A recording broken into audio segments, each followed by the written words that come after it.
আসসালামু আলাইকুম ওয়া রাহমাতুল্লাহি ওয়া বারাকাতুহু। রাসূল করিম সাল্লাল্লাহু আলাইহি ওয়াসাল্লাম বলেন, আল্লাহ তাআলা তিন ব্যক্তির নামাজ কবুল করেন না। এক নাম্বার, পলাতক গোলাম, সে তার মনিবের নিকট ফিরে আসা পর্যন্ত তার নামাজ কবুল হয় না। দ্বিতীয়ত, ওই স্ত্রী যার উপর তার স্বামী অসন্তুষ্ট, স্বামী তার উপর সন্তুষ্ট হওয়া পর্যন্ত তার কোনো নামাজ কবুল হয় না।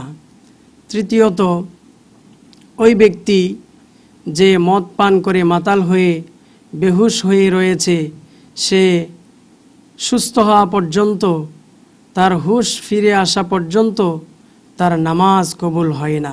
সহিহ নাসাই শরীফের একটি হাদিস, রাসূল করিম সাল্লাল্লাহু আলাইহি ওয়াসাল্লাম বলেন, দুই ব্যক্তি জান্নাতে প্রবেশ করতে পারবে না।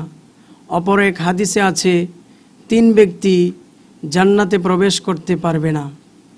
নাম্বার এক, পিতামাতার অবাধ্য সন্তান, যারা পিতামাতার কথা শুনে না, তাদের সাথে ভালো আচরণ করে না, তারা জান্নাতে প্রবেশ করতে পারবে না। দ্বিতীয়ত, মদ পানকারী ব্যক্তি, যে নেশা করে, হারাম কাজ করে, মদ খেয়ে মাতাল হয়ে পড়ে থাকে, এরকম ব্যক্তি জান্নাতে প্রবেশ করতে পারবে না। এটাই রসুলের কথা। তিন নাম্বার, দায়ুস ব্যক্তি জান্নাতে যাবে না। দায়ুস হলো ওই ব্যক্তি যে তার পরিবারের সদস্যদেরকে দেখে জানে যে তারা কোনো অসৎ কাজে লিপ্ত রয়েছে, তবুও সে তাদেরকে বাধা দেয় না, তাদেরকে সত্যের পথে আসার জন্য আহ্বান করে না।